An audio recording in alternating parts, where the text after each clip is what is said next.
Bienvenidas y bienvenidos a una nueva conversación profunda sobre las escrituras.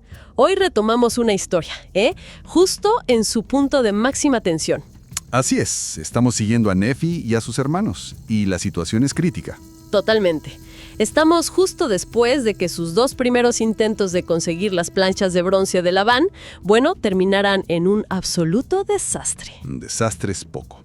Para refrescar un poco la memoria, en el análisis anterior vimos cómo ese segundo plan, que era básicamente intercambiar toda la fortuna familiar por los registros, se fue a pique. ¿Y de qué manera?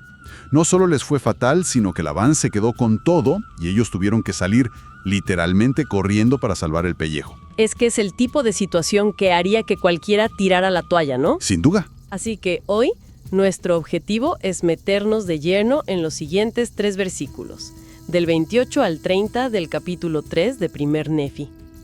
Queremos desentrañar qué lecciones hay escondidas ahí.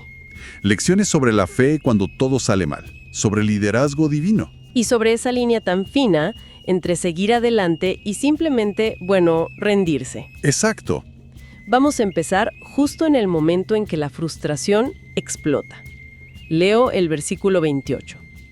Y aconteció que Lamán se irritó conmigo, y también con mi padre, y lo mismo hizo Lemuel, porque se dejó llevar por las palabras de Lamán. Hasta ahí es una disputa familiar, digamos verbal, pero sigue. Por tanto, Lamán y Lemuel nos hablaron muchas palabras ásperas, a nosotros, sus hermanos menores, y hasta nos golpearon con una vara. Uf, ahí está. Sí, esto ya no es una simple discusión. Se cruzó una línea muy, muy seria. La frustración se convierte en agresión física, con una vara. Contra sus propios hermanos pequeños. La situación es increíblemente violenta. Es un punto de quiebre total. Completamente. Y aquí es donde el análisis, creo, se pone interesante. Porque siempre vemos a Lamán y Lemuel como los malos de la historia. Claro, es lo fácil. Pero si por un segundo intentamos ponernos en sus zapatos, han dejado su hogar, su vida cómoda en Jerusalén, han cruzado un desierto y acaban de ver cómo el último vestigio de su riqueza, todo su oro, su plata, se esfuma en manos de un tirano por seguir una idea de su hermano menor que acaba de fracasar miserablemente, por segunda vez. Visto así, su frustración es comprensible. Ojo, no digo que sea justificable. La violencia nunca lo es, pero uno puede entender de dónde viene esa rabia, ¿no? Exactamente. Su reacción es profundamente humana. Y esa es la clave. Están atrapados en la lógica del mundo. La lógica de intentamos, falló, perdimos, basta ya. Justo. Reaccionan con la herramienta que tienen a mano, que es la ira y la fuerza bruta. Se quedan tan anclados en el aquí y ahora de la pérdida, del fracaso, que esa es la niebla que no les deja ver el propósito divino que Nefi de alguna manera todavía percibe. Su reacción es una manifestación de su falta de fe. Totalmente. Y es justo ahí, en medio de los golpes, en el peor momento posible, cuando la historia da un giro de 180 grados. Voy a leer los 2 versículos que lo cambian todo, el 29 y el 30. Adelante. Y sucedió que mientras nos golpeaban con la vara, he aquí, vino un ángel del Señor y se puso ante ellos, y les habló diciendo, ¿por qué golpeáis a vuestro hermano menor con una vara? ¡Qué pregunta tan directa! Y sigue, ¿no sabéis que el Señor lo ha escogido para ser gobernante sobre vosotros? Y esto a causa de vuestras iniquidades. He aquí, subiréis de nuevo a Jerusalén, y el Señor entregará a Labán en vuestras manos. Y luego el versículo 30 simplemente dice, y luego que nos hubo hablado, el ángel se fue. Increíble. Un ángel. No es una voz en la cabeza, no es un sentimiento. Es una manifestación física, celestial, que detiene la violencia en seco. Pero lo que siempre me ha fascinado es que el ángel no solo llega y dice, oigan, dejen de pelear. No, para nada. Su mensaje es como un bisturí, ¿no? Corta directo al corazón del problema. Totalmente. El mensaje es una obra maestra de comunicación divina. Podemos dividirlo en 3 partes, y cada una aborda una capa distinta del conflicto. Lo primero, como dices, no es un simple basta. Es una pregunta. Una pregunta directa que los obliga a rendir cuentas. ¿Por qué golpeáis a vuestro hermano? Los fuerza a confrontar su acción en ese mismo instante, a mirarse en el espejo de su propia violencia. Los pone en evidencia, no hay dónde esconderse. Y luego, inmediatamente después, les toca el nervio que más les dolía. El liderazgo de Nefi. Exacto. Precisamente. La segunda parte es la confirmación divina de lo que ellos tanto resentían. El Señor lo escogió para ser gobernante sobre vosotros. Esto ya no es la opinión de su padre, no es una preferencia familiar. Es un decreto del cielo. Un decreto. Y añade un detalle brutalmente honesto. Y esto a causa de vuestras iniquidades. Básicamente les dice, Él es el líder porque ustedes no han estado a la altura. Es una dosis de humildad forzada. Durísimo. Y para rematar, la tercera parte del mensaje. Después de la reprensión y la confirmación, viene la promesa. Una promesa directa, sin rodeos, de que esta vez sí funcionaría. He aquí, subiréis de nuevo a Jerusalén, y el Señor entregará a Labán en vuestras manos. Fíjate que no dice quizás o si tienen suficiente fe. Es una declaración de hecho. Se acabó la incertidumbre. El Señor acaba de darles la solución y la garantía del éxito. Y aquí es donde la historia para mí se centra completamente en Nefi. Porque después de 2 fracasos estrepitosos, de perder toda la fortuna familiar y ahora de ser golpeado físicamente por sus propios hermanos, Sí. sinceramente la mayoría de nosotros estaría en un rincón listo para abandonar. Pero las escrituras dejan claro que Nefi seguía siendo fuerte en la fe. Él todavía creía. Su convicción estaba intacta. Es un detalle que a menudo pasamos por alto. La intervención del ángel es espectacular, pero quizás el milagro más grande ya estaba ocurriendo en el corazón de Nefi. Su perseverancia. Su perseverancia antes de la llegada del ángel. Esa es la verdadera prueba de su carácter. El ángel no viene a crear la fe de Nefi, sino a recompensar la fe que ya tenía y a corregir a sus hermanos. Y ver esa fe inquebrantable de Nefi me hace pensar inevitablemente en nuestra vida. Es muy fácil leer esta historia y juzgar a Labán y Lemuel, ponerles la etiqueta de los que dudan. Claro. Pero, ¿cuántas veces nos perecemos más a ellos de lo que quisiéramos admitir cuando la vida nos golpea? Es la pregunta fundamental que nos plantean las palabras de los profetas, ¿no? Cuando enfrentamos nuestros propios fracasos con Labán, un proyecto que no funciona, una relación que se rompe, una meta que parece imposible, ¿qué hacemos? Seguimos nosotros creyendo como Nefi.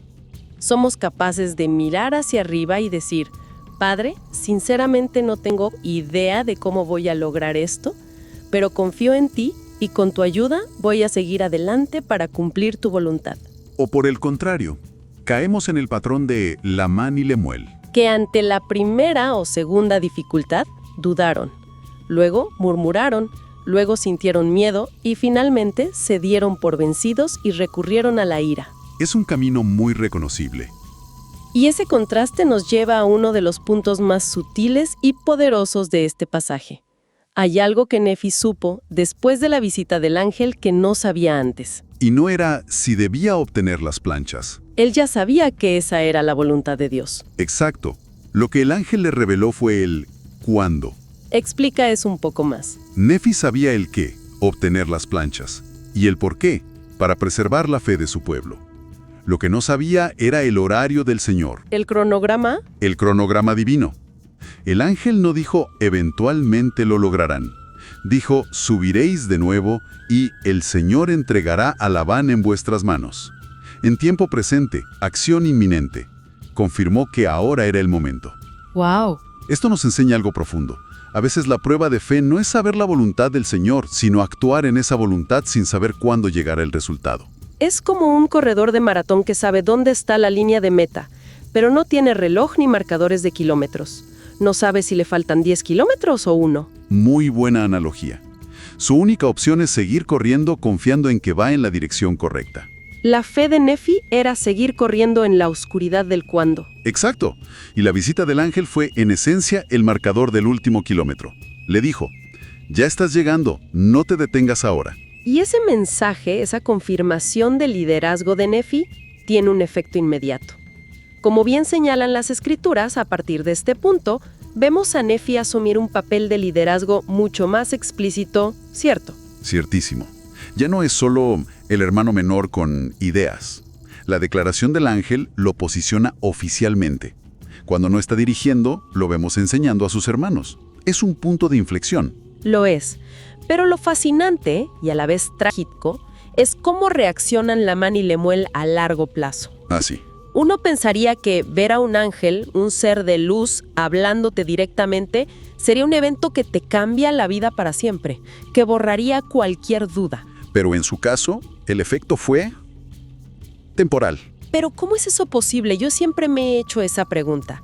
Ver a un ángel, un ser celestial, ¿cómo es que eso no te reconfigura el alma por completo? ¿Es que sus corazones eran realmente tan duros o hay algo más? Esa es la pregunta del millón. Y creo que las palabras del Elder Maxwell, un apóstol moderno, nos dan una pista increíblemente lúcida. Él explicó, y cito textualmente: A ver. Irónicamente, muchos que como Lamán y Lemuel son los primeros en exigir señales, después son los primeros en desecharlas. Uf, qué frase.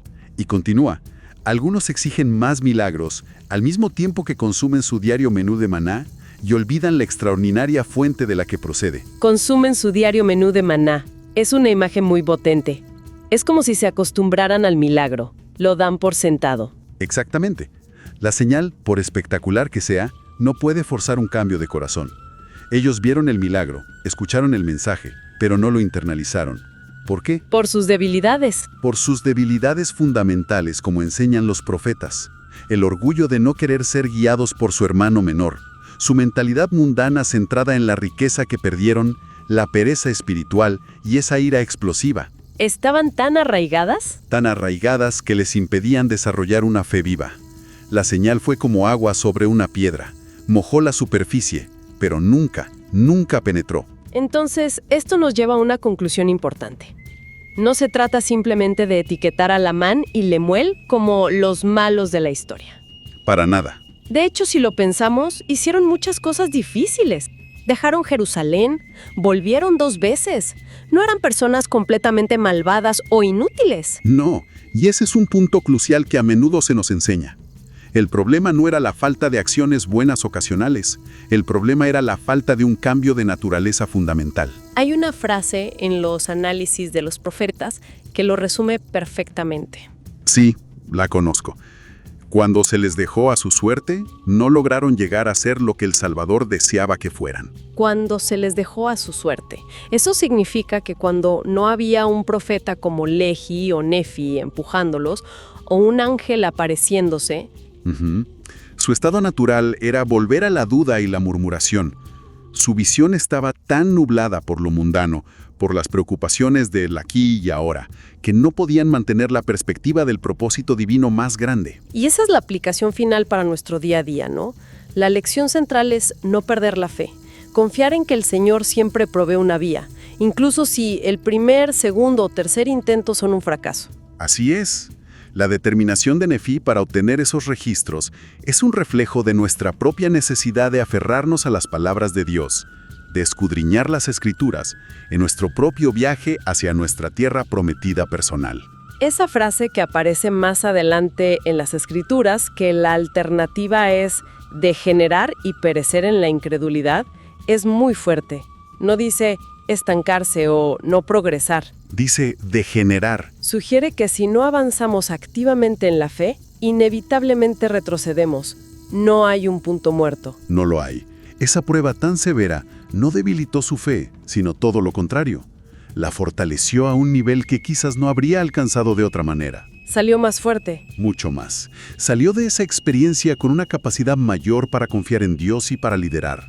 La prueba se convirtió en el cimiento de su fortaleza futura, mientras que para sus hermanos fue solo una molestia y una confirmación de sus quejas. Para terminar, me gustaría dejar un último pensamiento para la reflexión. Las Escrituras señalan que el resentimiento de Lamán y Lemuel estaba muy ligado a cosas mundanas como el poder y la popularidad. Sí, su gran queja era sobre quién iba a gobernar sobre quién. Y esto nos lleva a una pregunta muy relevante para nuestro tiempo. ¿Cuáles son las cosas equivalentes en nuestra vida hoy? ¿Cuáles son esas distracciones modernas de poder y popularidad? Quizás el estatus profesional, el reconocimiento en redes sociales. Las posesiones materiales, la necesidad de tener siempre la razón. ¿Qué cosas podrían estar nublando nuestra visión e impidiéndonos reconocer la ayuda divina cuando se presenta? O peor aún, que nos hagan golpear a otros con una vara, ya sea física o, metafóricamente. Gracias por acompañarnos en este análisis. Les invitamos a suscribirse al canal Fe en Cada Paso, a dejar sus comentarios sobre estas ideas y a compartir este contenido con otras personas que puedan encontrarlo valioso.